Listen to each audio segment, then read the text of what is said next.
Hello, everybody, and welcome to week two of EGF C's Big East Collegiate League of Legends broadcast. I am Matthew Toxic Gerbil Merrick, joined here today by my co-caster Superman, and we're going to be bringing you a exciting match between Providence and Butler today. Indeed, it's a best of three.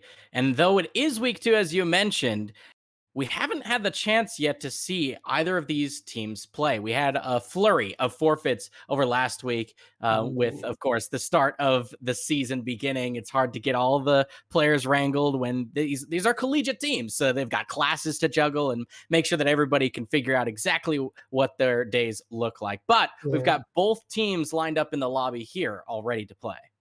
Yeah, of course, with esports, it's always player run, player led, player coached, and all that stuff. So there's very little faculty backing up these leagues, which is something, we're trying to change with these broadcasts. We're trying to Of bring a course. little bit more legitimacy to everything. But yeah, we are getting to see these two teams this week, and I'm excited for it. Looking down the ranks, we got a little bit of a one-sided lineup in Yeah. favor of Butler here, but hopefully we're going to be able to see some upsets from Providence, some big plays, and they might be able to swing up at their counterparts here.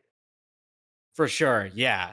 On the side of Butler, you've got a lot of players who are in the upper echelons of Diamond into Mhm. even previously Master. Mojo Romo, he's now a legacy player on Butler's side, the support on their team, and he has ended multi-season Masters Plus. I've actually had the opportunity to play with him a few times in ARAMs, which Mhm. is just randomly matching up with him, and always a pleasure to play against all of these members in collegiate. But yes, as you mentioned, kind of a one-sided affair as far as skill disparity goes. But I would say, Gerbil, there's always the chance that with a proper draft and the right kind of team coordination, you might be able to pull ahead a win even over those who may be head and shoulders ranks above you.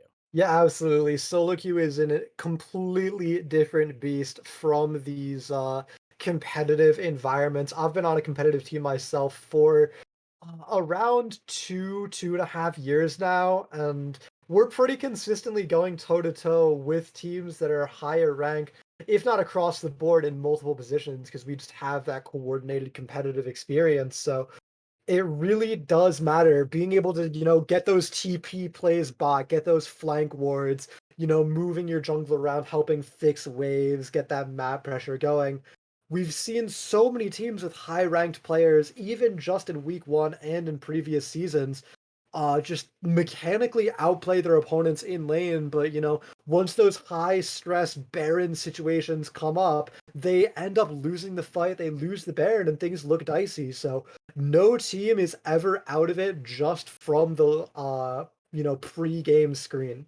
Yeah, for sure. It always comes down to the team coordination, communication, and decision making in game. And all that starts with the draft, which is I think it underway might be as going we on. Yeah, speak. we can get Yeah, we should be able to get the draft law on screen if that is possible. If not, we will be going through the champ select anyway and updating you guys on what has been picked here.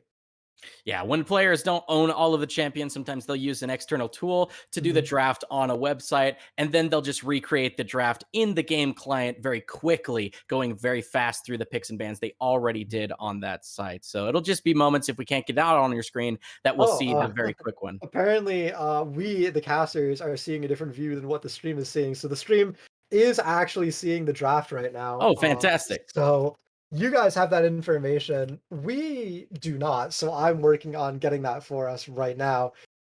But ideally, right, what I'm expecting to come out completely blind, so I may look absolutely stupid, is going to be something like a Yumi ban. I think that's a very important one. We've seen that dominating worlds, and it is something that Mojo Romo has been playing a lot of recently. Hmm. So we have the draft wall now. Let's see if I'm correct. No Yumi ban. It was picked up for the Yeah. side of Butler. Very high priority there. Red Uh, side as well. That's kind of surprising that the Caitlyn was apparently high enough priority that they wanted to pick that away while leaving Yumi to come through. This is, mhm. yeah, very reminiscent of at least on the support pick, what we're seeing at Worlds, the current Yeah. meta. The rest of the picks, not so much. I gotta say, Because I haven't seen a Ezreal is, Nico in a while. Yeah, Ezreal's kind of standard yeah. in pro play. Caitlyn's not bad. She's just fine. I wouldn't go in the blue same one in echelon. Caitlyn though, you know? Well, with 480 carry bands, you might not have many options left. True. That is very true. Definitely some targeted bans coming out from the side of Butler here. Blue on Caitlyn into Yumi Hecarim. Now, Caitlyn isn't bad into Yumi because Caitlyn's game plan is very one-dimensional. You want to shove the lane, and you want to have a strong jungler and a strong support to back you up while you pressure out the enemy and farm plates. Yumi Ezreal is not at all going to be able to contest this shove, and that means that we're gonna need to see something like a Nami from the side of Providence just to keep the Caitlyn's health high and make sure you can have that wave clear and that extra pressure to stay ahead in lane and not fall susceptible to the incredibly strong poke that Yumi will be dishing out. And additionally to that, you need to win bot hard because if you just go even, Caitlyn's mid game is very bad, and Yumi sitting on top of a Hecarim will absolutely run things over. Oh yeah, it's a pony with the zoomies. It'll be zooming right at your face, and Mhm. there's only so much you can do as a squishy carry, whether it's Caitlyn or even Nico. She'll try and go invisible, camouflage away, but only so much you can do if the Hecarim gets going. But really, that's what it comes down to. Somebody's got to get ahead for Yumi to be useful, because Yumi only can augment the already powerful strength of some sort of carry that gets a couple kills or at least Yeah. farms really well, gets some plates, and then you just hop on that person and they become your best friend for the rest of the game. Yeah, I like to call Yumi a force multiplier, but Mm, if you're starting with a very low value, multiplying it isn't going to give you much more. So you really do need someone to be ahead to make this Yumi work. And for with sure. Kennen also locked in, that is a very strong blind top laner. We've been seeing a ton of Kennen at Worlds in the past week. It wasn't so popular during play-ins, but during the group stage, it has really, really been taking effect. And Mordekaiser being picked into it is interesting, but I do Mm, like the idea, right? You could isolate the Kennen when he goes in, and he's also a very notable Yumi counter pick because if yes. you Mordekaiser ult the person Yumi is attached to, it actually pops Yumi off of them and gives you a chance to 1v1 that hyper carry. And the small window of opportunity, as you mentioned, where the Yumi is detached even against her will and Mhm. might be able to actually land on there. You've got Vi with point and click. You've got Nautilus. There's a lot you can do to lock down the Yumi if she's not extremely careful. You called her a force multiplier. It Mhm. also works in the opposite, because if you happen to catch out whomever the cat is attached to, it's extremely likely that you'll be able to pick up the cat as well.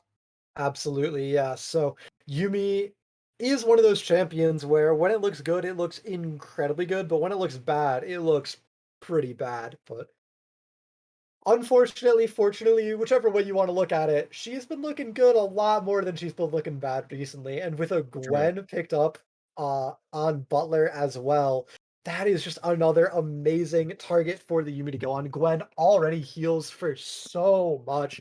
And when you put a Yumi on top of that, it begins to feel absolutely brutal. And just an unkillable mess of a champion. Can be. And of course, Ezreal's super safe to keep Yumi alive through the susceptible early game that she does have, because she needs to at least hit that level 6 before she's super effective outside of the laning phase. Of One thing course, I wanna Yeah, one thing I go wanna ahead. point out is Providence picked up a Nautilus for themselves here, and I am Mhm. very much not a fan of this Nautilus pick. I think Nautilus Caitlyn is overall a relatively weak lane. Caitlyn kind of has two modes. You can either be like the power shoving turret plate farming version, or you can be the 2v2 with a tank support setting up for traps for you version.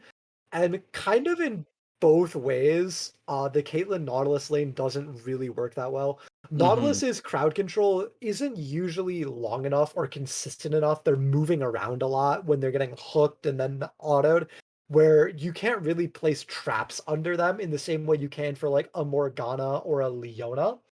And also when you're shoving up, Nautilus is one of the worst champions in the game at countering a gank when you're already shoved up. Um, a Leona has much more frequent crowd control and is more durable with her W and her aftershock.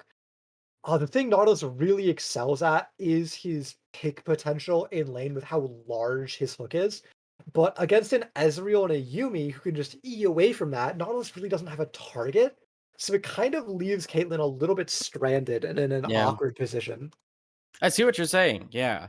It can be difficult without proper coordination to land those traps, and they're a key component of Caitlyn's kit. You know, the Morgana is pretty straightforward, where she's going to root them in place. She's not going to displace them at all. But hook champions, you know, they're a little bit harder to make sure that you land the trap exactly where it needs to be. See, the thing about hook champions is like when you pull somebody in with the Nautilus queue, they get like jostled around a little bit. It's hard to see where they're going to end up. And also, the CC doesn't actually last that long.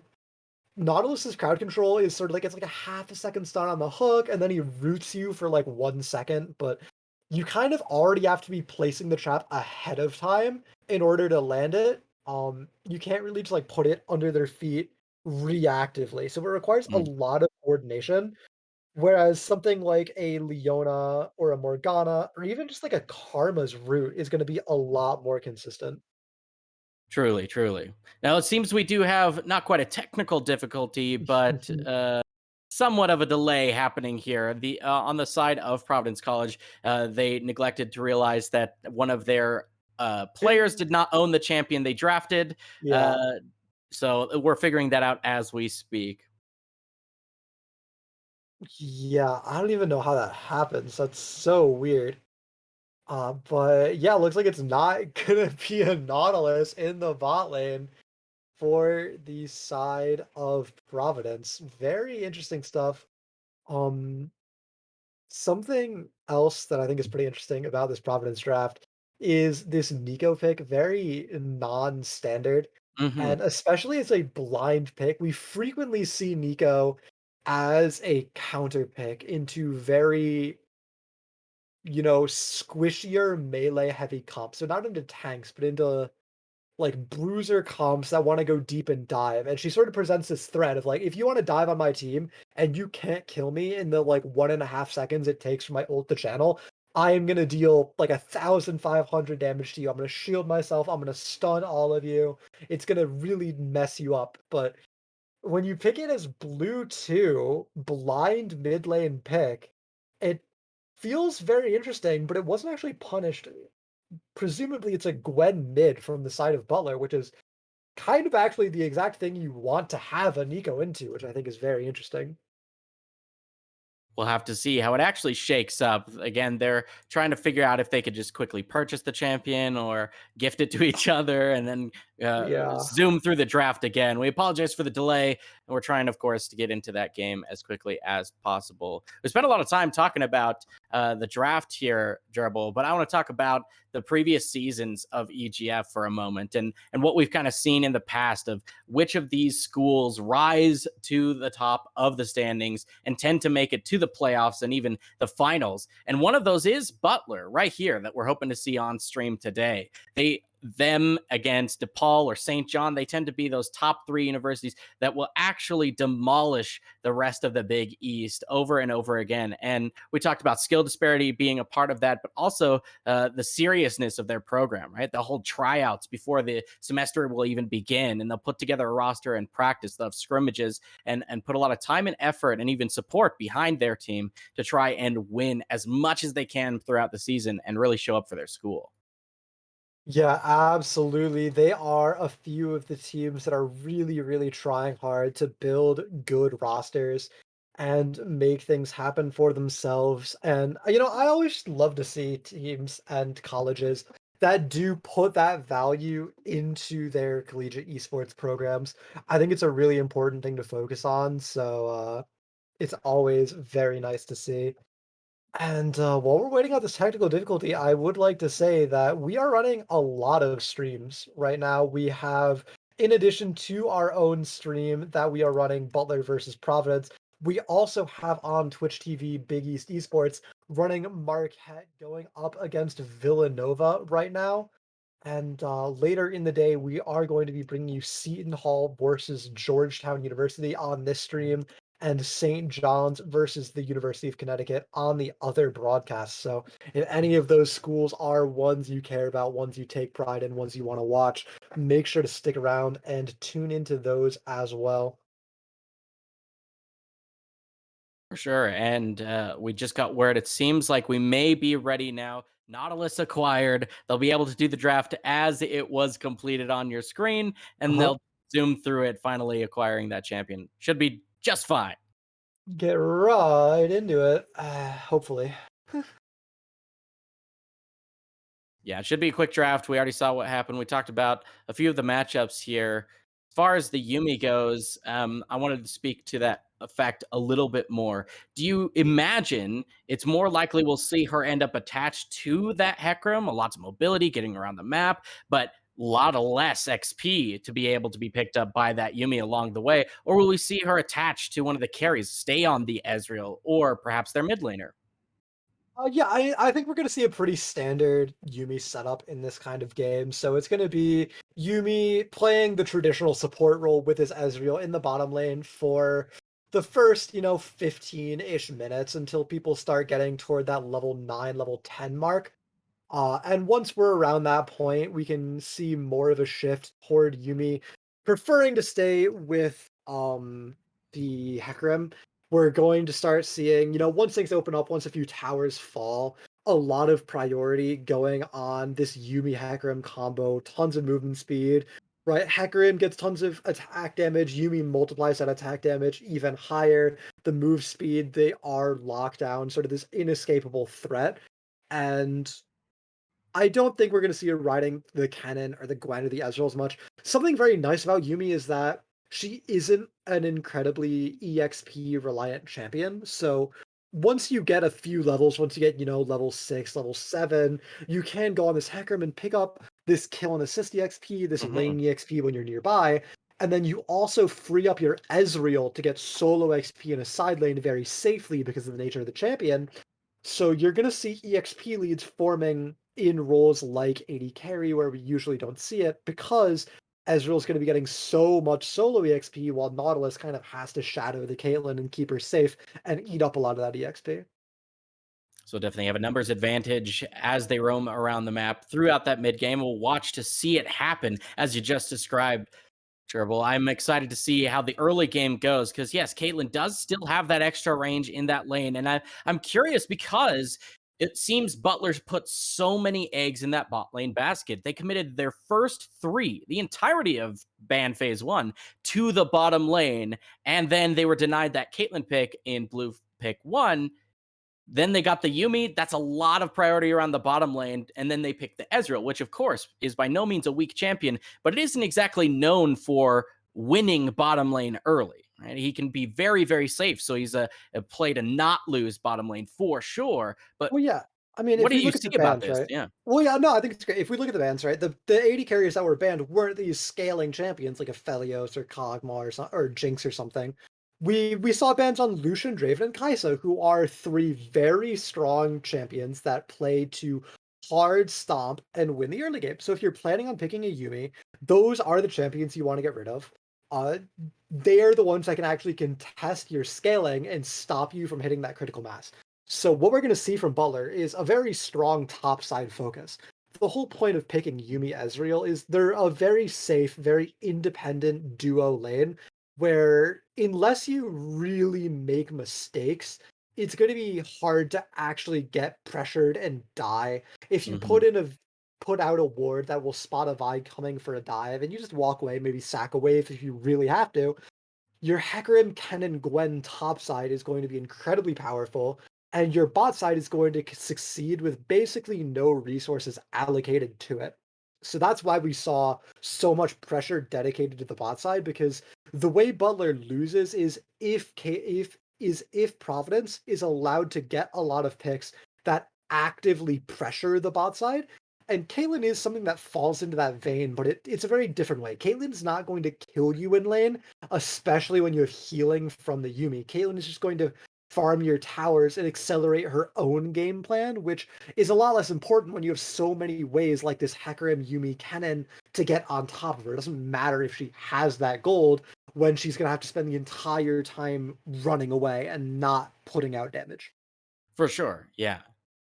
We'll see how it unfolds. I do think it's can be quite volatile. You know, if you're not warding for the Vi, as you described, then Ezreal Yumi, you catch the Ezreal. If his E's on cooldown, he has no flash, he's going to get locked down, right? The Vi has point and click, or at least relatively reliable crowd control, even pre six. And Nautilus has way too much, can lock down Yumi if she's not careful. And Caitlyn, it's hard to place those traps, but if you get just one, I think you'll have enough damage to burn them down. It kind of depends on the summoner spells too. We didn't get to see those yet. I'll be curious to see if Yumi's going the double aggressive, you got the exhaust plus ignite, or if they're going TP on the Ezreal, a little heal on the Yumi. There's a lot of options in that lane, and they speak to different strengths. Yeah, absolutely. I'm expecting to just sort of see a standard heal exhaust ignite. I would not at all be surprised though if we saw a heal Cleanse. exhaust on the Yuumi and then a either a cleanse or a TP on the Hmm. Ezreal. Especially against a Caitlyn who is going to be poking you out early. Yumi has a lot of mana issues, so having True. teleport with that cosmic insight can really get you through the laning phase in a way that something like a heal wouldn't be able to. You kind of just have two full health bars to work with. Truly. We'll have to see which he decides if it's going to be more aggressive or the more utility for that farming and health. Don't think what we would expect to see Ezreal holding a heal of all things. That seems to be the least likely. But as we here are loading into Summoner's Rift, remember this is a best of three between Providence College, they're on blue side, against Butler University on red. We got up to 3 games on this stream. And as Gerbil walked you through just a few minutes back, we have the other stream over on Twitch TV, Big East Esports, if you want to check out some of the other matchups that are going on today in the Big East Conference. But I'm excited to see this one. I do think it will probably end up being a relatively one-sided affair. Butler, they've got that head and shoulders as far as ranks, individual ranks of these players go, and they drafted around some of their highest ranked players on the bottom side of the map. And as we're here onto the Rift, I'm sure it's going to be an explosive game. Yeah, we see something very interesting coming out from the side of Providence. Grasp of the Undying being locked in as the rune for Nico in the mid lane, going up against a Gwen, which is I like the idea of it, but I don't actually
I'm excited to see it happen. I personally love some Yumi gameplay. I know a lot I of people personally hate Yumi throw some. gameplay, but you All know, right, all right. I like to play the champion myself. I like to see some interactive. Maybe there's nowhere. Okay, in mid lane, we'll get a little bit of a play. Flash used by Eagle to stay safe. That's a nice early gank there from Butler Voltoid, and the whole purpose is to get himself rolling and have a lot of options around Summoner's Rift. yeah, very important to have this gank in the mid lane. Nico with no flash is incredibly susceptible. The champion is very immobile. The best she has is sort of a LeBlanc passive for mobility, a little bit of move speed, and an invis as a really good trade comes through for Carthago, as I was expecting this to be a very dominant lane for the side of Caitlyn, just getting the autos in, but it's completely going the other way as this Ezreal Yumi lane is absolutely taking control. The Qs from both champions landing so much poke and whittling down the health bars from Providence. Yeah, they've been abusing the fact that they hit level 3 first. It's been very expensive from the side of Yumi's mana pool, trying to get those mana flow band procs as well. You can see that Sorcery Tree doing work so far. And luckily, there's still at least one biscuit in Arclight Warrior's inventory because he's been the majority recipient of this poke thus far, which really hampers their ability to engage onto that Yumi should Vi actually make her way down. You can see her at Krugs, but back in mid, remember, there's no flash available. I did guess wrong. Yeah, well done by Eagle. You got to play the mind games there with the Nico. Able to, not able to get a grass proc, though. Just able to save her own life. A little bit of a trade going in top lane, but nothing's actually going to come of it as Claude just procs his electrocute and walks away. Not quite enough range for K-Dot to find the follow-up as we look at these farm numbers, and it's still a farm lead in the bot lane, but Carthago's about to catch his entire wave, so that's going to be even. A big CS lead in the top lane for Claude. We see the wave pushing into him, so not only is he already up 12 CS, he's actually going to go up more once he's able to catch these casting minions that are there. So very well played, just early laning from the side of Butler. We see it is a gold advantage toward Providence, though, and I'm not quite sure where that's coming from. Yeah, just oh, perhaps... never mind. It's already swapped back. It was just Yeah. minions on one side or the other. I'm trying to read a little bit too far into the data, I guess. That's all good. And of course, the first Drake is going to be that Ocean. It's been warded out early by Providence on the bottom side of the map, but if we're going to consider who would make most use of it and actually have the agency to go for it, I'd say it's going to be Butler University. Levi goes deep. He's, of course, got that level 6 available. Gets rooted down in front of the turret. No turret actual hits, though. Eagle down to 300. Vi shows up mid to give a little bit more defense. You'll see Levi back off, but he totally owned that trade. He's got a huge health advantage and will force the recall. Yeah, he did own the trade, but it's going to be a recall from Eagle. He's going to TV back, so it's going to be an even trade of teleports. And now, importantly, Eagle is going to get his buy, where he's going to have more items than Levi did because he recalled later. See, we see that lost chapter compared to just, you know, the boots, dagger, and dark seal. And also, importantly, Eagle still has his ultimate ability. Levi used his R for that trade, as we see Mordecai's come out in the top lane, but I think Claude just going to be able to walk away from the play, maintain his CS lead, as neither top laner is recalled before hitting level 6. Yeah, name a more iconic duo is free farming and top lane, right? They're just gonna do the small little trades, nobody really full committing to those trades. Other than, I suppose you saw the Death Realm come through, but to no avail for sure. And now you can see the Yumi on the Hecarim going in. They're going to actually guess correctly this time. Eagle's going to ult to root them down. Gets a little shield for himself to stay healthy. Down to 200. 100 HP. Barely gets out alive. And the exhaust goes down onto Vi just in case she was ready to fight back. But no level 6, so not going to stay. Yeah, in the end, that's a lot of resources expended to not get too much mid lane. Unfortunately, there's no freeze to be had for DMF in the bot lane. If they were able to freeze the lane on the Ezreal in that 2v1, it could have been really disastrous for Butler. But luckily, the wave is still pushing him in. He's going to be able to catch that wave, even up the CS discrepancy a little bit. But we have seen DMF start to go up in farms here, and this Ezreal is in a lot of danger. Yumi still hasn't come back, and even when he does, there's no mana, so Providence just walks away and lets Ezreal get the wave. I really would have rather seen DMF stick around, try and get some plates off the tower, try and poke out Carthago, deny him some CS, but none of that happens, and he catches the full wave. Still down 12 farm down. Yeah, a couple of waves in total lost on the bottom side, and they essentially, that's their trade for Dragon. As Cloud actually has super deep flashes to answer, and it's going to be enough. One more auto will be enough. That's first blood in a solo kill top lane with flashes traded for each other. Oh my god. That's a pretty disastrous solo kill, too. You're already down farm into Cannon. This very abusive range in the melee matchup. The wave isn't going to be much of a catch either. TP is going to have to be expended to catch the wave, whereas Claude's probably going to be able to get a cheater off and hold onto his TP if he so chooses. So it's going to not only be a solo kill, it's going to be a hugely better recall for Claude here, and a summoner advantage, meaning that it's going to snowball incredibly hard unless we see some assistance from the Vi coming to the top lane. But the problem is, it's pretty hard to gank for a Mordekaiser lane, because his ultimate inherently turns things into a 1v1, so very often you kind of go up and then Mordekaiser uses his R, and then you're stuck twiddling your thumbs for 7 seconds, waiting for that R to wear off before you can even do anything. And hoping that your teammate's there when he comes out of it. Yeah, exactly. It's definitely hard. Even if Kennen wasn't ahead, it's super hard lane to gank Kennen. He's got that mobility from his E, and if you do hard commit onto him, he has no flash. You have the option.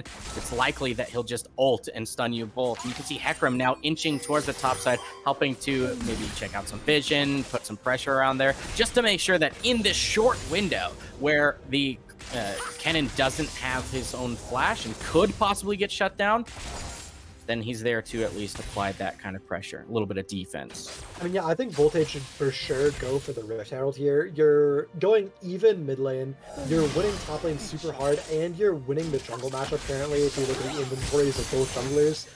It is going to be a recall from Voltage, but I think that's kind of a missed opportunity. Oh, never mind, he catches it. Okay, perfect. They spot the opportunity.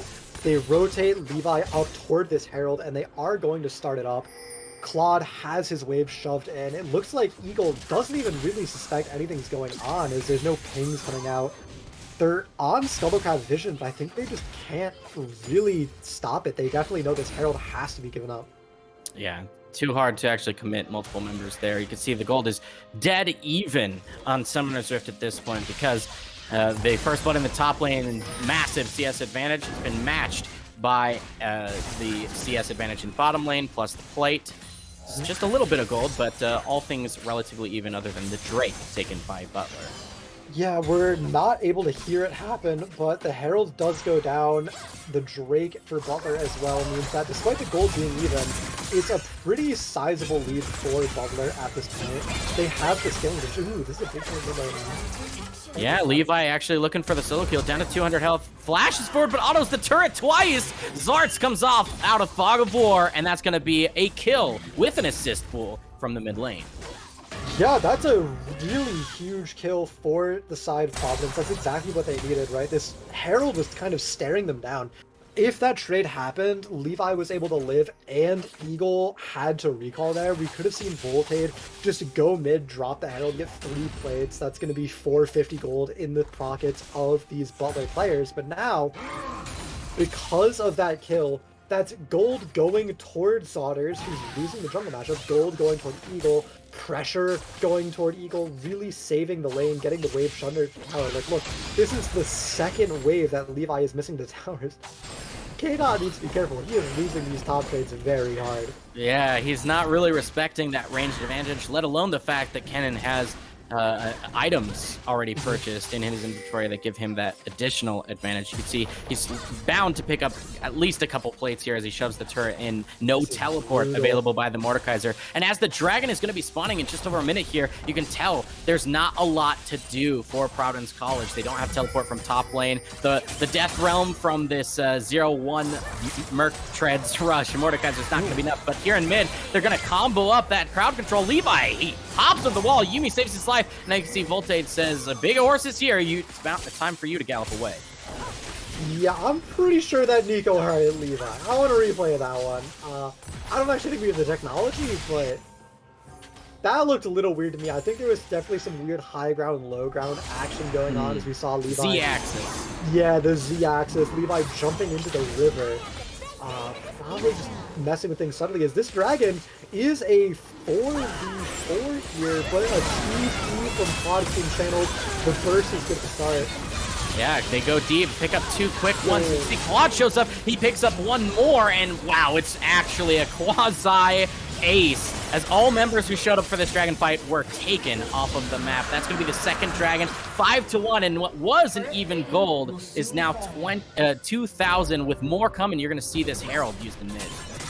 Yeah, we saw Providence trying to engage onto Butler, but they kited into a choke, and then Major Roma with the Yumi R rooted up all of them. Nobody was able to proceed with the play. Eagle didn't have his R up because he burned it in the mid lane fight, so he wasn't able to hit the giant AoE with that, and then Claude with the TP coming in the back cleans everything up, and now a 4-0 fight and a second dragon puts Butler on pace to get a 24-minute Dragon Soul. They're up gold, winning the early game with the comp that outscales, and they're really, I think, just going to have a chokehold on the rest of the game from here on out. It's going to have to be some really big miracle play by the side of Providence. But if you look across the board, it's not like there's one fed carry right now on the side of Butler that you can really lock down with your Vi, your Mordecai, and your Nico, right? Everyone is just individually going up on their opponents. Yeah, and prior to this 14-minute mark, they were able to pick up plates in every single lane. So it's not just CS, it's not just these kills and the assists spread about. It's been a lot of gold coming off of these towers. And so if we are to see Providence try and make a play back in it, luckily they do have quite a bit of pick potential. They've got the Nautilus, they've got the Vi, and of course the Nico, who can either set up plays herself or follow them up quite handsomely. The problem is, will they actually be able to have enough damage to follow up any play that happens? I think they might, but it would have to be very, very coordinated. This is a big trade, but Levi, yeah, going a little deep. He's now out of mana, rooted down, and just buying enough time for, of course, the horse to come in and pick up the kill credit. Of course, the horse, of course, is now dominating Summoner's Rift. It's about time that Yumi stays on that champion. Yeah, I think so. That's kind of what I was talking about. We're at that 15-minute mark, level 9s are coming through for a lot of players, level 10 on full fade. And yeah, I think it's about time we kind of just leave Carthago to 1v2 in the bot lane. You see, there's really not much pressure that DMF and Arclight Warriors can apply to him. Great Arcane Shift away. And, you know, by the time the Nautilus has another hook, EGF will have another Arcane Shift for himself, as this may be a kill bot lane. No, the flash away from Warrior is fine, and they don't actually have that Ezreal ult available. Speaking of ultimates, topside, K-Dot actually wants to take this fight. I don't think it's for the best. As you can see, Claude has his ultimate available. There's no stopwatch. He's forced to flash away, use the Proto Belt to create additional space. There's the flash in from the Vi. He wants this shutdown gold. One more auto might do it. It's not enough. He's going to get shut down under tower, and the horse was there to clean things up anyway. Yeah, the voltage was there just in case, but Daughter is getting super unlucky. Claude living with 1 HP actually blew everything for the play, and now 3-0-1 up 40 CS, 30 CS on this cannon. Such a monumental lead. You can see things may have gone actually differently had he not got that solo kill. I mean, that's 400 gold difference, and he had a cloth armor in his inventory when he barely survived there. It was physical damage that came through from the Vi. If he had a little less armor, you might have seen that play go differently. So tragedy all around for Providence College, but great things for Butler so far.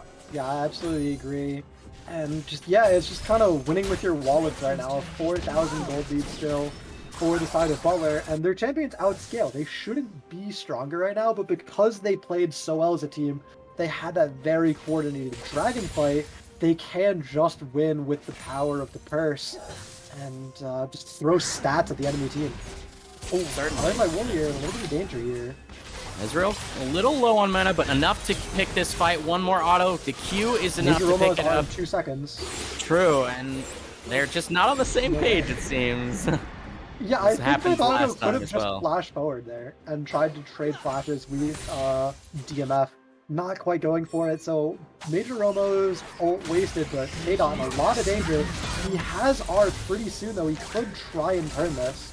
Yeah, a bit of 2v2 in the top lane. You can see Zar's actually able to find the Yuumi. Doesn't actually commit the Assault and Battery. That was a little bit interesting of a choice, as top lane has that 2v2. You can see the Death Realm separates it into two separate 1v1s. Eagle be the first to fall, and as the Death Realm expires, there's only 300 health left for the Mordekaiser. He flashes away, gets stunned. It won't be enough to save his life. They'll pick up both on the top side with the Herald also dealing serious damage to that tier 2. Now, the dive potential in bottom lane is here. You see Levi, he's got plenty of mana to make this play. Ultimate in his back pocket as well. There's Carthago hitting some damage, getting them down to sub 400 health. All these members just blinking red health bars. If this was a fighting game, you'd be hearing someone say, finish him.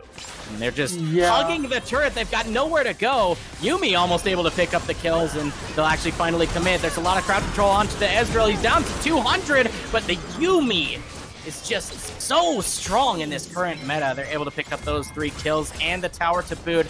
All good things for Butler across Summoner's Rift, and this seems to be a match that's just minutes from being closed out.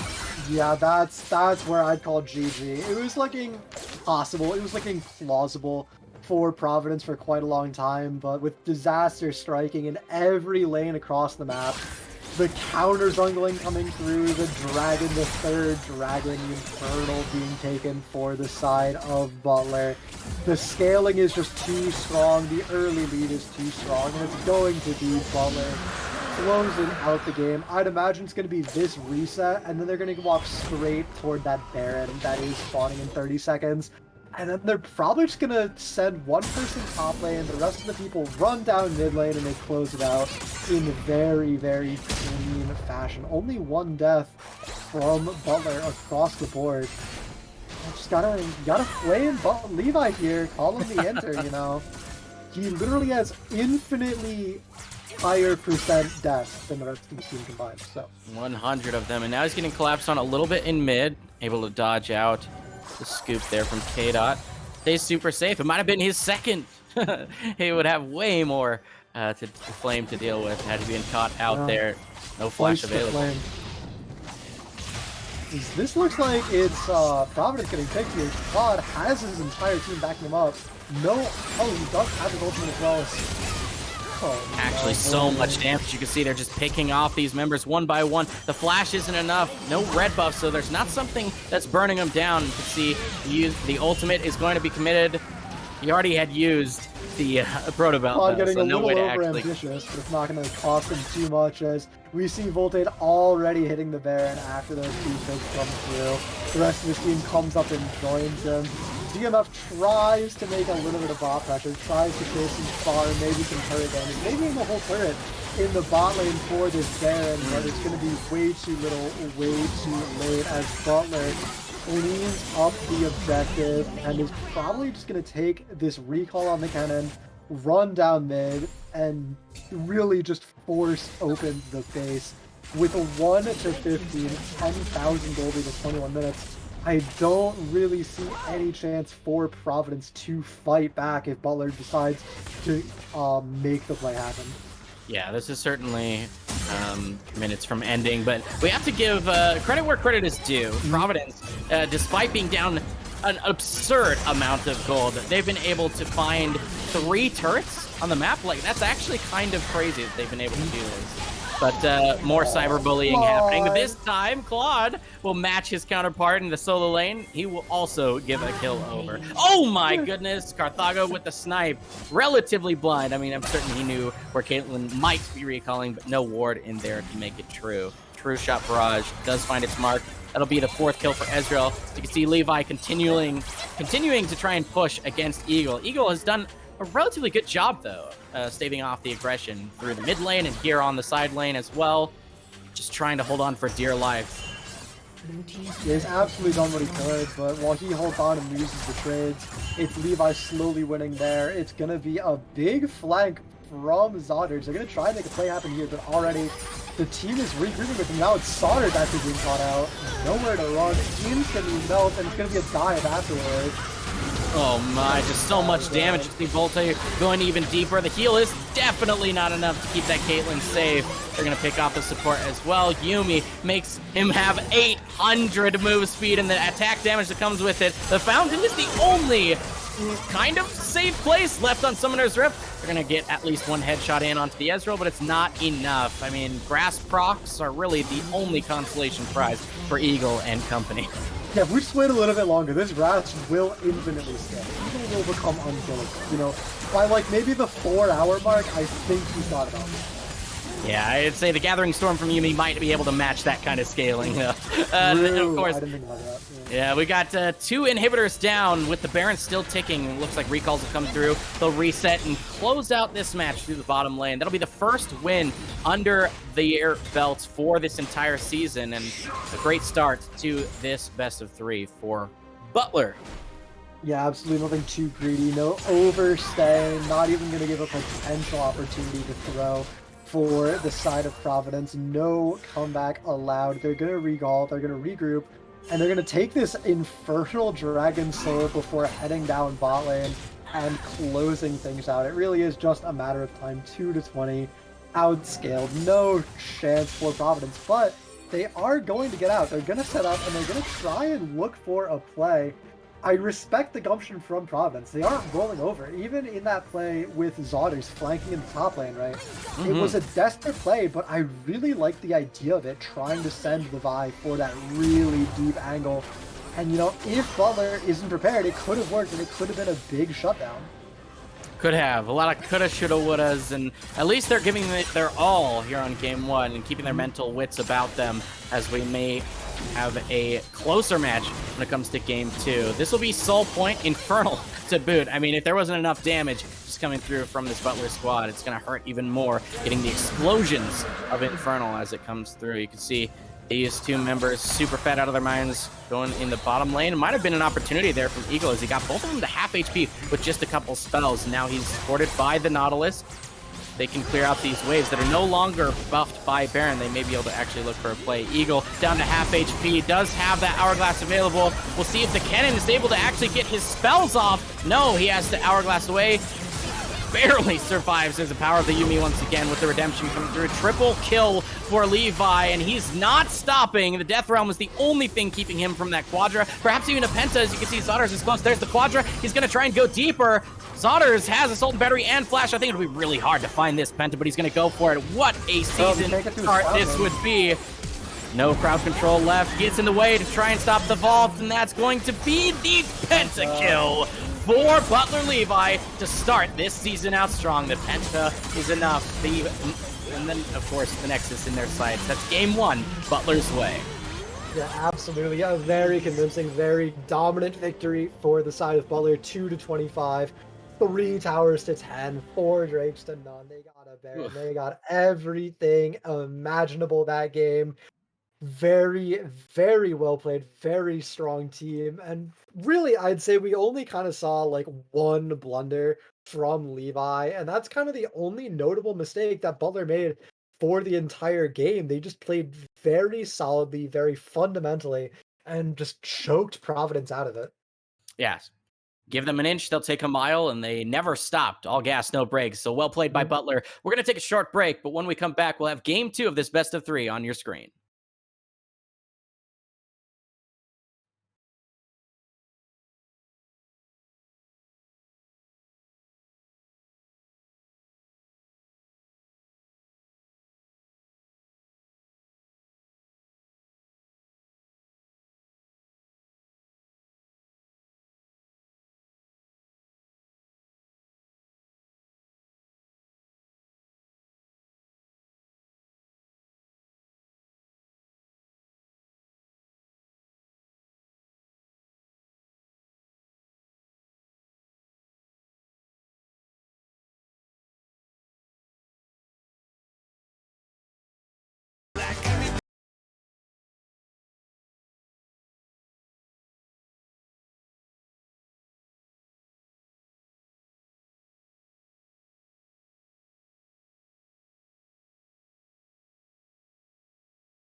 the street lights lit this town like a fire in a blaze, gotta burn it down. Can't be afraid to leave this out.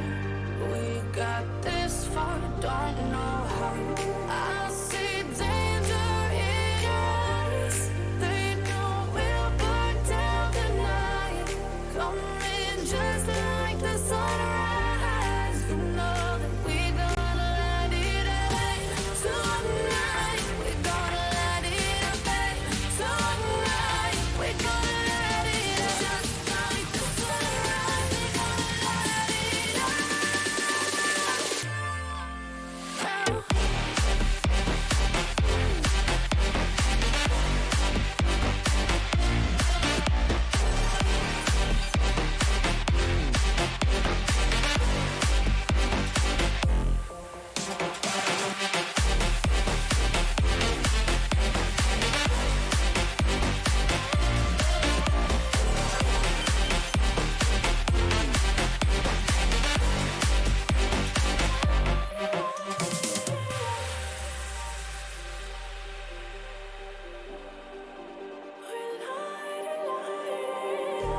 Just like a spark that's breaking out.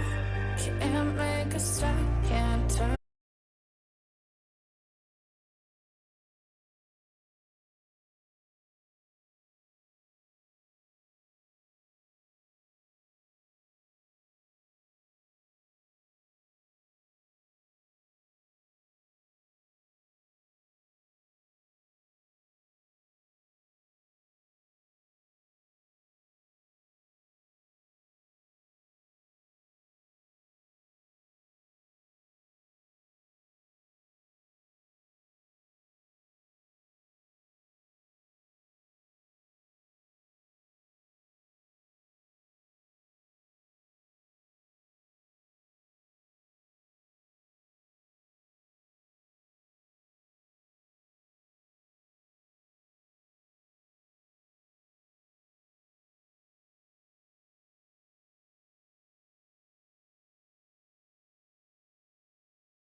could separate either one of those champions or the carry that Yuumi is trying to protect from the rest of the team fight, and that might be able to be enough to buy time to turn the tides. Didn't end up being the case. You see, Kennen is such a lane bully, and he got that solo kill first blood, and it just snowballed from there. But looks like we're about ready to start the draft. That's very exciting here for game 2. Bands coming through is Karma, Kled, and the Draven taken away again by Butler. I find the Karma ban, especially instead of a Yuumi ban, very interesting from the side of Providence. Mm-hmm. I think not only is Yuumi much more of a problematic champion to play against, if you're planning on picking this Caitlyn that we saw last game, Wow. Karma Caitlyn is one of the strongest lanes in the entire game. So I would absolutely love to see Providence keep that Karma on the table as a potential pick for themselves, especially if they're anticipating Yuumi from the Butler. And banning Ezreal instead of Yuumi feels like Providence isn't really identifying the core of the problem from last game. Sure, yeah, the Yuumi definitely made a lot of plays with the Hecarim early, saved some lives in key Mhm. moments in skirmishes on the Rift, and they're gonna first pick that champion. Looks like once again, Eagle's gonna give the Nico another go in mid. I don't know if we'll see the grasp again. He definitely got some value out of it, but I'm not sure it's like the most valuable keystone you could possibly go in such a short lane. They do lock it in, Yeah, however. The Vi as well. Sodders wants to have another round as that. Very similar draft thus far. I kind of like the Nico pick. I think last game the Nico was probably the best performing champion on the side of Providence, so I think it's pretty fine to pick it up again. Mhm. But yeah, once again, we're seeing Butler going for a pretty similar draft here. They pick up the Yuumi Blue 1, which is exactly what I expected from them. And then they go into Lucian Hecarim, a very similar team comp, Whoa. very aggressive, and it's kind of what we did just see them win on. As Malphite gets blind picked top lane. Malphite is a very counterable champion, so I'm surprised to see him getting picked up this early. I don't think we would have seen a Malphite ban come through from Butler if Providence did just decide to go for something like an 80 carry or a support pick here and save that counter pick for a little bit later in the draft.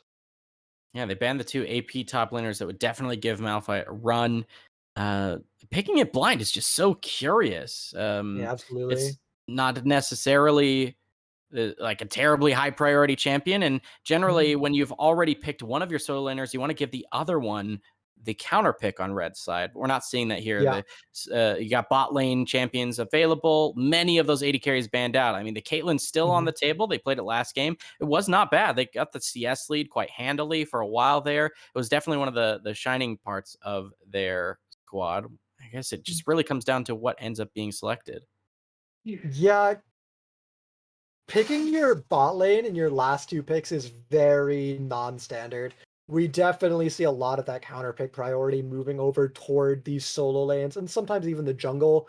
Um, Almost always we see basically exactly what we saw from the side of Butler, where you go support 80 carry and jungle in the first 3, and then Mhm. your last 2 picks are your 2 solo laners. So very weird that Providence has elected to go backwards. And what I was going to say is they banned 2 AP champions, but they didn't ban Silas. And Mm. Silas, when you're picking Malphite on red 4 or red 3, sorry, you need to ban Silas. It is almost certainly, excluding maybe Cho'Gath, the single best ultimate in the entire game for Silas to get. And it's just such an unplayable game state to be in. For a Silas to have a Nico R, a Blitzcrank R, and a Malphite R. Not to mention the Vi too. Any of those mobility ultimates are really great for Silas since he is that melee short range. He wants to be in the fight, in your face, and continuously speaking. So Vi, Malphite, Blitzcrank, they're all going to be fantastic. And Nico, if he runs into trouble, can always save himself a little bit of health with that shield and the AoE damage to boot. All things considered, very different styles of drafts from both these teams. I got to be honest, I don't see the rhyme, the reason here for Providence on the team composition as a cohesive unit. But once again, they do have that pick potential from the Vi. Malphite can always start a fight at will. Whereas on the side of Butler, starting fights is actually very difficult, I would say. The Hecarim has to really be the one to get in there, or Silas, as you mentioned, Gerbil, has to steal the Malphite or Vi ultimate to begin the fight. And that's a little bit spooky here in October of the month to try and do that on his own. I will say, it is pretty easy to steal ultimates as Silas. You have a really long range on that ability. I don't think that's going to hold back the pick that much. But I don't really like this Fiora pick. I was talking about how Malphite is a very counterpickable champion, and Silas absolutely counters it. But in the top lane, Fiora is actually considered a pretty bad matchup into Malphite. Um, you kind of go Tabby's Bramblevest, and Fiora really can't play the game anymore. There's sort of this idea that you get enough true damage from Fiora to not really care about the Malphite's armor. But what usually ends up happening is Malphite kind of just queues you, wins out these early game trades before you have enough damage that you need, and then just wins the 1v1 for long enough that by the time you have scaled and you can fight him in the side lane, he doesn't care. He just doesn't fight you in the side lane, and he goes and kills your team. Right. But as far as the rest of the draft goes, I heavily favor Butler. Right? They have a great mid matchup. Silas does pretty well into Nico. Lucian Yuumi is an incredibly strong lane that I expect to see duo kills coming out against Caitlyn Blitzcrank. If Blitzcrank ever misses a hook, it's like it's over. Basically, Yeah. there's nothing they can do about Lucian Yuumi. And this is the exact same jungle matchup we just saw, and Butler won it pretty convincingly. In the late game, Butler turbo outscales. Lucian Yuumi scaling is disgusting. Silas into Malphite is disgusting. Hecarim with a Yuumi on top of him is insane. No one's going to be able to match a Fiora in the side lanes, right? So I think after 25 minutes, everything is going in favor of Butler. And pre 25 minutes, the only thing that Providence really has going for them is this top lane matchup. Which it takes a little bit more than the first few minutes of the game for him to get those two items you mentioned, right? He's still going to be a very squishy Malphite early on, and while Fiora is not much of a beast in the first couple of levels either, kind of just depends on her vitals procs.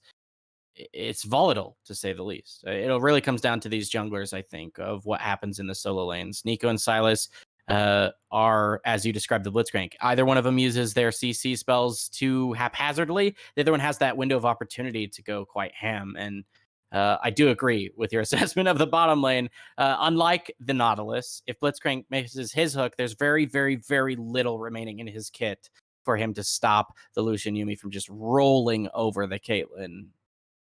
Yeah, and Lucian Yuumi is a very non-outplayable lane, and like obviously like you can play better. It's not an unbeatable lane, but what I mean is like if you put yourself in a position where Lucian can E toward you and Yuumi can Q you, it's all very point and click. There's no outplaying it. There's no skill shots to dodge, right? Technically speaking, Yuumi Q's a skill shot, but you know, let's be serious here. Uh Right, so like if you step too far up and Yuumi Qs you, you get dashed on by Lucian, he EWs, autos you, now he has move speed, he's running you down, it's all point and click, you can't get away from it, and you're going to get gunned down and killed. Whereas you compare that to like the Ezreal, and like, you know, maybe in the Ezreal lane you can dodge the Qs, you can make the outplay happen. Mm-hmm. In this Lucian Yuumi lane, if you mess up, you're going to get punished. There's no dodging skill shots, there's no outplaying. You just need to be so careful.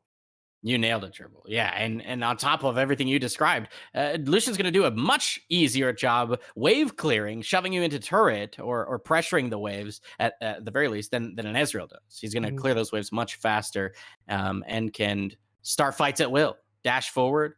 It's a little scary if Blitzcrank's holding that hook spell, but if you're not hit by the rocket grab, you're just fine to continue with that aggression. We'll see how this early game goes. Again, we're watching that bottom lane to see this Lucian Yuumi that they put so much priority onto. We'll see if they can make it pop off. So many 80 carry bans from Butler. It's kind of crazy for me to see because there is as they must be aware, a serious skill discrepancy in the bottom lane already. And generally, of any lane, I think that's the one that's most punishable, right? You got a double kill waiting for you at any moment if you're able to outplay your opponents with junglers not involved. So we'll have to see how the early game goes. I'll be watching very closely this bottom lane. Absolutely. DMF is by far the highest ranked player on the side of Providence. Arclight Warrior actually not even a support player. He actually plays AD carry himself in solo queue. Mm. So I completely understand this very hard bot lane pressure because if you can get DMF off of his top picks, put him on something he's a little less comfortable on, you can really take away the strongest point of this Providence lineup. Fair, though, if we look at the history of 80 carries known to many of our viewers here today, well, I call back to the history of Double Lift. Mhm. Originally, a Blitzcrank one trick Yeah. turned world-class 80 carry. So it may, unbeknownst to us, be true that Blitzcrank is a comfort pick for Arclight Warrior if he's ever Who knows? auto-filled, or just this secret pocket pick that might work out very well for us. We'll see. Looks like we have a bit of a pause before we load onto the Rift. One of the PCs on the side of Providence College just had a little bit of trouble loading in, so they have to restart that client and then load back in before we can unpause. Yeah, so once again, coming back and looking at this map, I expect to see a lot of pressure going toward bot lane. Caitlyn is a champion that loves to shove in the lane, and with a Blitzcrank as her only peel against a Hecarim, you cannot get away with that. So if DMF gets a little too cocky, a little too overly ambitious, he can get punished so hard for it. I said before, you need to have room to run down the enemy as does Lucian Yumi. So if DMF shoves and pushes forward and has a long lane to have to run back in, he can get punished for it incredibly hard and really fall apart. Oh, absolutely. Looks like we see a little bit of a stack here on red side. Providence, they've got the Blitzcrank. It's that classic invade we're so used to seeing in solo queue. But they're just waiting on their side of the river. See, now Butler stacks as a full 5-man squad with the vision to see both entrances of their jungle available to them. Neither one of these teams are actually going to cross that river, it seems. A relatively Yeah, close looks level like one. it. Butler's got that little bit of deep early vision. We see some pigs coming out from Arclight. They're going to get spotted on this ward in just a moment as they look for the invade. They're going to commit to it. The Blitzcrank is strong, but they don't even have their Vi here, and the rest of the team has a pretty bad level 1. Malphite level 1 and Nico level 1 are Wow. both standard, but not amazing, as it's a 5-stack for Butler. And why isn't Otters here? Why are you going for this invade without your jungler? They walk away. They think better of it and narrowly avoid disaster. They get the ward down, but even that gets spotted out. And that's going to be a little bit of EXP and a little bit of gold going the side of Butler out the gate. Yeah, I was a little disappointed, I gotta be honest, to see the blind hook come through. I would have liked to see them actually commit to the invade further. We'd have a very bloody level 1, and those are always fun to see how they unfold, because they can go either way. I mean, I agree with your assessment. I think Butler has much better champions for that level 1, especially with the full knowledge and vision to give themselves that advantage, but it's always fun to see I want teams to point go. out, we're actually seeing Claude on this Fiora being put mid against Eagle in the Nico matchup, and Levi on Silas going top against K-Dot. So K-Dot going to have an absolutely miserable time this game. Not only is Silas into Malphite favored post 6 when the ultimates are online, it is also an incredibly Silas favored matchup pre 6. Malphite cannot win these melee fights against a Silas. The healing is just way too strong, and we already see it coming into play. Yeah, that's what we just saw. You saw Malphite taken down well below half HP with just a short trade in the top side. And you can see Claude trying to hold on in mid. He'll have a little bit of a rougher time. He's on the struggle side. But wow, a flash forward away from Caitlyn as the Ignite ticks down. Flash is enough to take him down. That's first blood. Like you said, this Yumi lane, you cannot give them any room, as Arclight Warrior already used that hook. That's going to be first blood in the bottom lane. Claude going deep too. You can see that Vital's available on the north side of Eagle. One more auto might do it. A dive top lane. Butler Levi, he gets slowed enough that it'll be a trade, but mid lane gets turned around. Eagle, he put on a great performance last game on this champion, and now he turns around a solo kill of his own here in mid lane. Yeah, very well played by Eagle. Didn't quite see what happened, but it looks like it was just the, the trade of summoner spells, the ignite coming through compared to the TP on Claude is going to be very punishing. And probably what made the difference is the top solo kill is so incredibly worth it. The trade of gold is fine. It is actually Silas' favorite to trade gold in this scenario, but more importantly, the entire wave that was stacked up died to K-Dot's tower. If we look, it's 14 CS to 4 in the top lane, as we might even be able to move around these champion profiles and kind of get people in their right matchups if our producers are on top of that here. As look at how brutal this trade is. This might be another solo kill, honestly. Yeah, K-Dot has to flash away. Levi has flash available for another dive if he wants to go for it. Maybe he'll be a little more sheepish because he traded his life last time, which is not really what you want to do when you have such a favored lane. I think trading your life is completely fine when you're denying these big stacked up waves. Oh, for sure. 20 CS to 4 in the top lane currently. K-Dot is not having any income being generated for himself. Yeah, I would have liked to see really great. I would have liked to see Voltade actually playing towards topside to continue denying all of that experience. Because what is Malphite if not an ultimate bot? And if you can't hit level 6 anytime soon, you're kind of denying that even further, not just how brutal this matchup is. You can see the other jungler, though, has that same idea. Zar's up here topside, flash available for Levi, but K-Dot's just down, not even under his turret. He's super safe. Vi's going to try and gank top lane, but it's not going to be enough. DMF, one more auto might be able to take enough. Carthago, he gets the Yuumi. Ignite is ticking. One more. Nope, he dashes away. That's going to be a double kill for Voltade. This Hecarim working out great again here in game 2. Levi, he's in trouble. Nice flash. He predicts it, turns on Zodders to get a little bit of a heal, but I don't think he has enough cooldowns to actually take that fight. Zodder's going to walk away as well. Yeah, actually, neither player pinching him in the river. There is a possibility here. Levi actually gets caught out, interrupts Zodder's ability to dash, and the shield from his passive is not enough. That's going to be a kill. Oh, Eagle's here. One more. All right, that's going to be a shutdown. 450 gold's a healthy stack to take away. And Eagle now, he's up 2-0 in the mid lane, can continue to try and punish Claude. Yeah, a shutdown and a trade kill go toward Eagle, but the play is already a 2-for-1 in favor of Levi. It is looking so brutal. Eagle, I said it before, this Nico looks good. He's definitely the standout player, but I think it's going to be far too little as he is just not going to be able to carry here. It's another kill in the top lane for Levi. This matchup is so bad. It's going to be another wave going under the tower as well. And if top lane weren't bad enough, we see a huge lead for the bot lane as well. Voltade interfering, getting kills for himself, and Providence is looking bleak here as things really fall apart just from draft. It's just so rough to play against the Sylas. It's even more unfortunate when the Sylas gets to use an ultimate on the map before that actual champion does. Mm-hmm. You can see bottom lane, they're going deep again. Carthago is just so emboldened to take any fight at a moment's notice. He's got that pickaxe in his inventory up over his counterpart in the Caitlyn. They can always dash forward and look for those trades. Speaking of dashing forward, Levi goes in, takes a tower shot, but that's nowhere near the half of the health bar gone that K-Dot is dealing with underneath his own turret once again.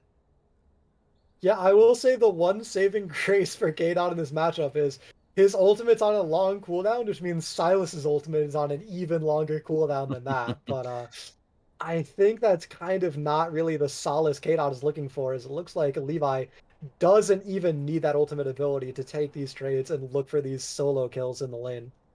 You see Zodders is inching up towards there. Should be able to have a Sultan battery available after taking this buff. And the max range stun is enough. That's going to be the 4th solo kill in top side. The hook is true in bottom lane, but it's not enough. You can see Carthago's still half HP, even with the ignite ticking. One more auto should be enough. Going to use the light slinger to get pick up that double kill. Excuse me. Tripping over my own words. You can see Eagle still doing great things for Providence mid lane. 200 health on Claude. The ignite is enough. Not actually going to do it. One more auto. Oh, he's going to die to the towers. Yeah, that's a little awkward there.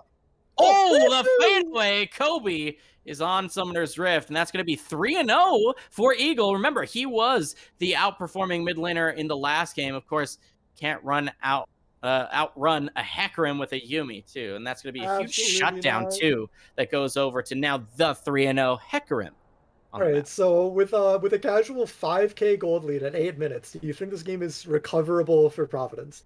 How And it's looking what's the winning angle? Levi haunting in the top lane, dancing in the middle of the wave.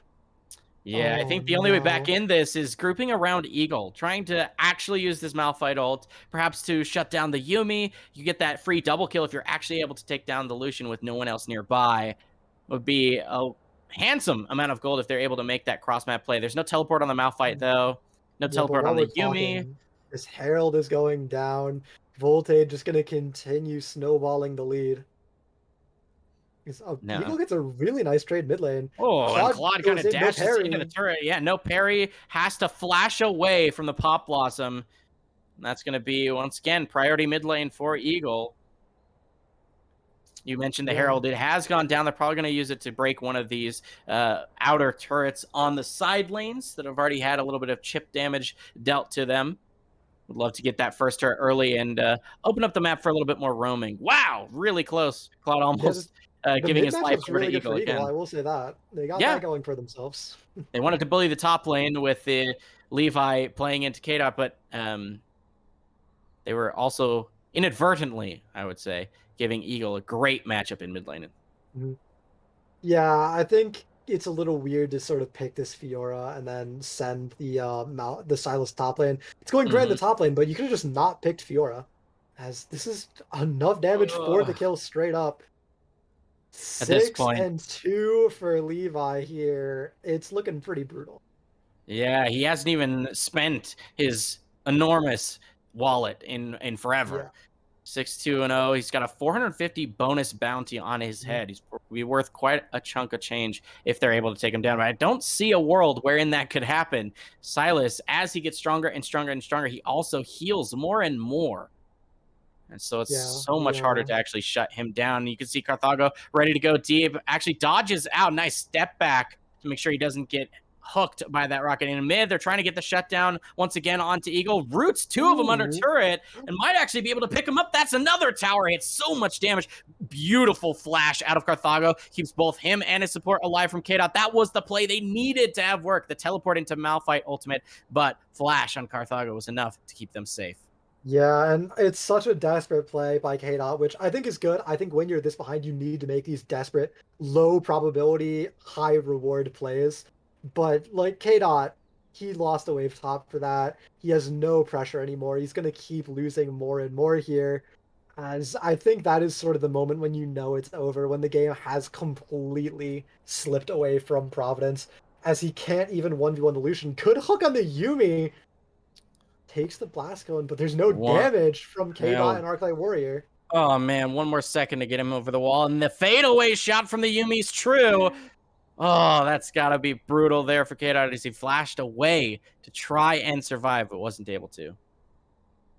Yeah, this entire time Levi is beating up the top lane, getting plates for himself, shoving in waves, making K-Dot miss even more golden EXP. We see a 3-level lead in the top lane already as Voltage goes for the mid gank but chooses the wrong target. Eagle might actually be able to survive this, and the all-star player for the team, Eagle, 4-1 inside of this doomed game, consistently making outplays happen. But yeah, absolutely this beautiful dive game is coming, and he needs to walk away. It does have He Pop has an Blossom R, though. available. Might be able to actually make this play. You can see there's a Sultan Battery available for the Vi in just 1 second. They're going to get the shutdown. It was the tower that picks it up.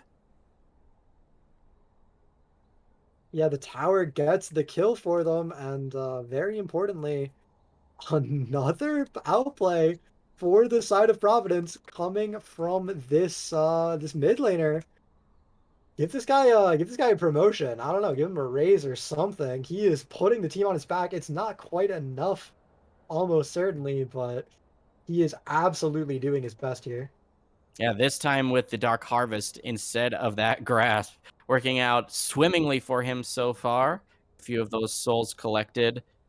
So we're cresting 13 minutes, just one more minute to collect those turret plates if they want to get them on the map. You can see top lane turret is completely gone. Levi was able to absolutely murder that. And speaking of murder, you can see the aggression in the bottom lane and the mid lane. Levi's been unlocked. He just completely shuts down the only hero of Providence remaining.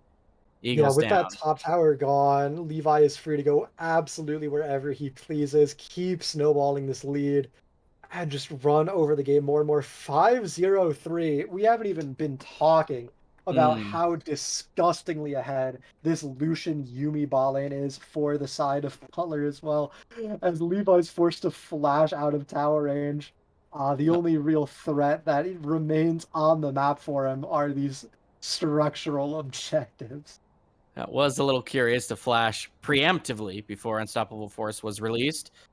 Hook into that bush, lets them know they have vision. Assault and battery available. Walks into the trap, though, but it's all a bait. The Hecarim picks up one, Lucian another, and that's going to be Carthago dominating on Summoner's Rift. Keda has ultimate available, but has to use it defensively, and that's the worst thing you want to see out of a Malphite, but he had no other option. There you can see Eagle trying to survive as well. No flash available. Doesn't want to commit an ignite when he knows it's for nothing. No dragon left. They're just going to take this blue buff on their way out of the jungle. Yeah, if it's any consolation for the side of Providence, 19-6 is still a far better scoreline than 25-2. I think Butler has been having a little bit of fun in this game, going for some plays they may not usually. Is a lot of deaths have come through. Claude still actually with 0 kill participation in this game. He has been an absolute non-factor while his team is just winning without him. You can see he's actually trying to go for a kill of his own in somewhat of a 1v2 situation. Assault and battery is available. He's got no mana to dash over the wall. Flashes. Let's see. Sodders, no flash to follow either. Just used his own to try and get in range. Now Levi's on the hunt. Takes away the Unstoppable Force. Will he be able to do it? Roots into the knockup. And too much damage to survive. What? I spoke too soon. I just figured when you've got 10 stacks on your Darksteel and surely have enough damage to take him down, but not quite enough. Does the Mercury try to do enough? There is the kill. It's just going to take a little bit longer. Levi heals up a little, but it's 1,001 gold. That's a huge shutdown for Zodders. And, you know, to be fair, Vi is making some rounds on some of the well behind the Hecarim because there's just been so much global gold granted over, and the mobility to pick up those extra camps is not to be scoffed at. But now, with Assault and Battery on that short cooldown with the Trinity Force in hand, they may be able to get a few more of those picks. I think it's really funny that Levi died and then bought a Medjai's. He said, you know what, I'm gonna stick with the game plan. I made a mistake. I can understand that, but I'm still gonna go for the book. Still try and collect some souls here. For sure. Definitely a funny pickup. You see, he also purchased the Hourglass, which he didn't have. He had a broken stopwatch at the time when he just perished in top lane. So now he'll be a little bit safer if he wants to make those aggressive plays and pick up extra pages for that book. Understandable. Very classic combo. You know, you get the snowballing item, you get the safety to make sure that you can keep that snowballing. This third dragon is looking like a little bit of an objective. I'm surprised Butler isn't just pulling the trigger instantly. They're playing coordinated, they're playing safe, and waiting for the right opportunity to start it. Let's come through. The Onslaught of Shadows into a huge Yumi ultimate. That's going to be a double kill for the Silas. He's getting those extra pages. See what goes from 5 stacks to 17 on the Magi's, and it's enough for them to get this as an extra treat in the end. But really, do they care about this, Cloud Drake? Not really. It's the Nexus that's in their sights. This is game 2 of a best of 3, and they're looking to close it out in those 2 quick games. Yeah, already we see Claude in the mid lane setting up the wave, pressuring the tower. The 5 kills are going to mean the dragon, but almost certainly it's going to mean 1, maybe 2 towers. It looks like Butler is going to back off with just the 1 stake intent, but you know, once this reset comes through, we're going to see the Essence Reaver completion for the Lucian. We're going to see probably the Sterax completion for Volcade, and it's just going to keep getting worse and worse for Providence. They're going to reset, come back out on the map, and probably just, you know, send everyone to each different lane, try and keep farming towers. We really are just waiting for this Baron to spawn, for Butler to get that giant buff for themselves, and to basically end the game on the spot afterward. For sure. We're still 2 minutes away from a Baron being on the table. Yeah. And you can see that Providence is trying to ward that side of the jungle just to make sure that when it does spawn, you see a rolling rock across the entire map. When the Baron does spawn, they'll at least be in a position to maybe defend, but it's quite scary to try and fight a team that's up a substantial amount of gold. You can see 11,000 gold. I believe in the 5-man Malphite R, into 5-man Nico R, into 5-man Caitlyn Q, one-shot wombo bombo combo. It can happen. It could happen. And you can see Butler is quite squishy across their team comp. You do have, of course, the Hourglass in the top and a little bit of health stacking between these two bruisers in jungle and mid, but Lucian, no resists, no health in that build. Save the Doran's Blade. And if the Yuumi happens to hop off, there's definitely an opportunity for her to get deleted as well. Redemption picked up by the Yuumi means it's a little bit harder to find those opportunities. She can use that quasi-global active to keep friends safe from afar. We're going to use this second Herald of the game top lane to break this inner turret. This will be the final outer turret of the top lane. You can see Levi going deep. He has unstoppable force. Does he want to commit? Yes, he goes over the wall into the base, picks it up. He's now at 21 out of 25 stack as they go deep with, of course, the last chapter. He's deep, has that Hourglass available, saves himself onto the turret. Yuumi heals him back to basically full. It's a triple kill. He's maxed out on that book. Cat on the book doing a lot of work in that fight as well. They break the base. They have Shelly. There is a play where they're going to break this turret with Shelly as well. It's not even going to be a Baron to end the game. They're just going to do it on the push. Cheeky little smite. Yeah, truly. Daughter's going to cost his life, though. And now only the Malphite and the Caitlyn unstoppable force seemed to it was like kinda interrupted. I know it wasn't. A pretty stoppable force to me. A little sus there. Oh, he stands still, gets hooked into it. That's a shutdown again. His mages are gone from the book. Now Butler's on the run from the base. They can't end because they got a little bit too cheeky right on the steps of the fountain here in Providence's base. They're going to be able to defend this mid lane turn. And now, remember, it's just one inhibitor down. When they're able to catch their breath in a moment like this, they have the opportunity to defend against a Baron play if they can push out the wave top lane and set up some vision. It's just going to be a reset to take Baron. Butler's just having a little bit of fun here, but yeah, they're gonna lose some points on, the cleanliness score for this victory with that little bit of a fountain dive going awry. It's no sub 20-minute victory today. Not quite. As it is really just a matter of time here until we see them come back out on the map. They may opt to just skip Baron and try and force it through mid lane, wrap back with your super minions top lane, and that way we'll have to see what they opt to do. Is they are all grouped around bot lane, taking these bot camps, adding insult to injury. Yeah, and the injury is now accrued a 12,000 gold lead, which is an absurd amount of gold. That's about a mythic item's worth of gold per person if it were spread evenly across Butler's lineup. That's just to give you an idea of how much combat power is already purchased and in their inventories. You can see the Dragon's Soul so early, spawning in just a minute or so down there in the river. And I might not even bother with it. It's just a Cloud Drake to give that extra CDR and movement speed on ultimates. I mean, the wave clear is actually pretty good on the side of Providence, so they're not at all letting Butler just walk into their base. We see every wave getting shoved out repeatedly, so it is going to be the take of this Wind Soul. It's going to be the team, I think, looking toward Baron afterward, and then marching into the base to close things out. Yeah, should be relatively straightforward for them to do that.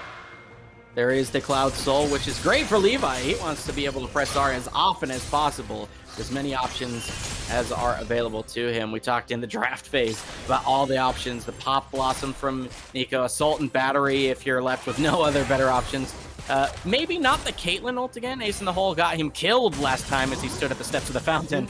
But yeah, they're gonna start up they're gonna start up this Baron, pick it up with just these two members, and then close out the game.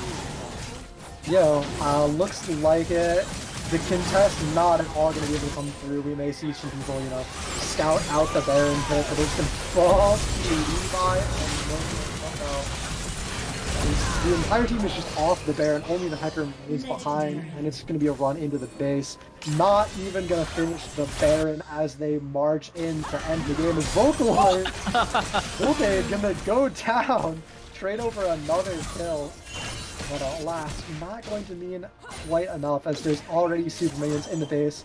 Only one turret remaining to defend as well, and it's going to be Butler cleaning up the victory at 23 minutes. Lands it, the flash forward. Pop Blossom doesn't land because Levi has that perfectly timed stopwatch.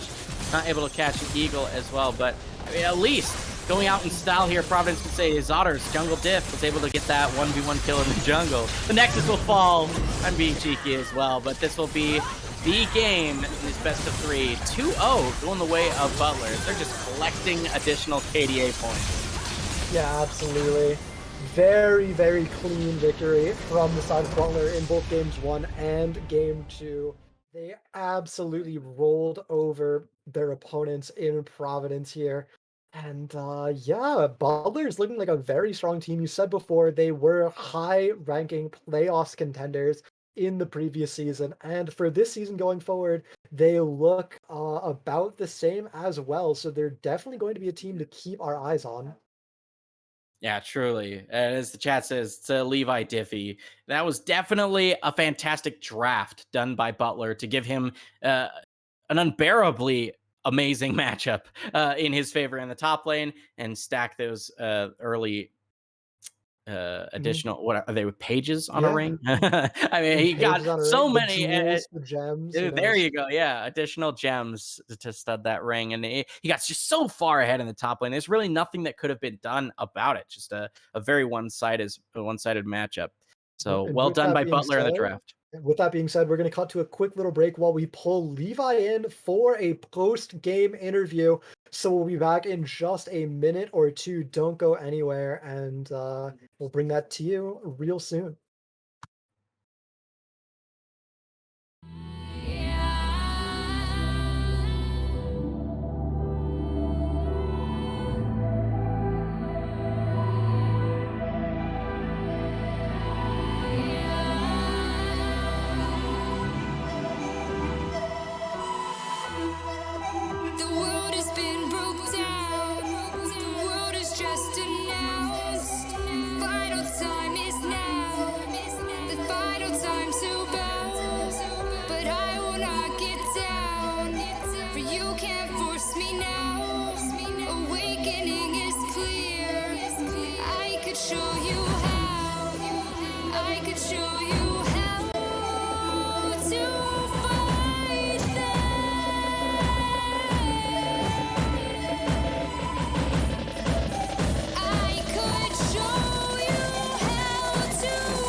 All right, hello and welcome back, everybody. We just got off the back of a hot victory from Butler over Providence. we have Levi, the top laner for Butler, in our call with us here, and we're gonna be doing an interview. So, hey, Levi, I guess just how you doing? How you feeling after that big win you just had? I'm doing well. Our team played incredible. The drafts were really good. I will say I'm actually the mid laner, but we just sent me top because Silas versus Malphite is so free. True. Completely forgot about that. Yeah, you're good. Absolutely my bad. It did look like quite a fun matchup. Did you guys make the decision? We were talking about it on the call here Mhm. about the decision to swap the Silas into Malphite for that free lane. Talk to us about the Fiora pick, though. What happened there? Because it was a little bit of a painful matchup in mid lane given to her. Yeah, well, we saw the blind pick Malphite and they didn't have Silas banned, so we knew we were playing Silas and I was gonna play it into it. And then we were talking about mid and he's a really good Fiora actually. And he was like, I could just parry the root. It didn't seem like it worked out too well for him. I don't remember if he took D shield or second wind. Maybe that was the issue, but you know what happens. It'll be all right. Next time we just won't pick Fiora and Nico. Yeah. All right. So, Well, that being said, between that game and game one, you guys looked like a very strong lineup. Tell me about your team's expectations. How far are you guys planning to go? Are you really expecting to win the whole thing? And is there anyone you're scared of when you look at the other rosters we have in this EGF lineup or this Big East lineup? yeah, well, I'm really excited about our team. Our bot lane, two incredible players. I think they went deathless today. Shout out to them. Our jungler, very good, has a very good pool. We have three top laners that we've been rotating that all can play a variety of champions and are all very good. So I think we'll do pretty well. We draft well. We're all very good people. We work well together. I'm excited to play St. John's later. I think they have an incredible roster. I think they have two Masters players or a Grandmasters and a Masters player. I think that'll be fun to play against. So I'm excited to play them. But I think between the Big East overall, a lot of these rosters are a lot better than in the spring. Seems like people got new players, people got better at the game. So I'm excited. All right, sounds great. Uh, we have Worlds going on right now. Have you been following Have you been paying attention to, the spicy picks they've been pulling out? I have been paying attention. Rip FPX. That's my Oh, that's my team. yeah. Mad Oh. Lions and FPX are my teams for Worlds, but man, they trolled. I'm excited to see that Poppy Jungle played more. That was cool to see today. What I really wanted to ask though was we've seen a lot of really big shakeups in the meta, and I've heard a lot of complaints from people that they don't like the direction of the enchanter meta we're going into. They don't like picks like, this Graves top, and they really haven't liked how things have been looking. And I just wanted to ask without, giving away too many of your team's secrets, the secret stuff you're brewing in the back. How is your team feeling about the meta? Do you guys have a lot of confidence with how things are shaping up and how the meta champions fit in with what you guys like to play? I'm actually really excited for the meta. We have maybe the best Yumi on the server, Mhm. maybe the best Yumi on the server. Really great enchanter player. Our jungle will play a lot of the things. Our AD can play all the AD champs. My mid pool is an ocean. I'll play them all besides Azir. So Uh, I'm really excited. Our top laners have been practicing like a variety of champs. I feel pretty good about the meta. I think it'll be fun too. I enjoy the meta right now. Great. Well, it's glad to see that you guys are so confident about your lineup right now. I'm looking forward to seeing you guys in the future. And before we sign off, is there anything you want to say? You want to like plug your own socials? You want to shout out anyone before we send you off? Shout out the coaches that were worked with us today. With draft, my Mhm. teammates, my family watching, and for Tommy, who's our jungler, for not killing the Mordekaiser in the realm, so I could get the Penta. Appreciate that. Very, very nice. Well, it was great having you on here today, and I look forward to having you on for some interviews in the future. Maybe some of your other teammates. I have a strong feeling Butler will be back in this call. I hope so. Thank you guys. Thank you, Levi. Thank you, man. And with that being said, we are going to end our match coverage for Butler versus Providence here today. We are, however, in just a few moments going to be bringing you the match between Seton Hall University and Georgetown University. So while we cut to this quick little break, don't go anywhere because we'll be getting right back into the action in just a few minutes.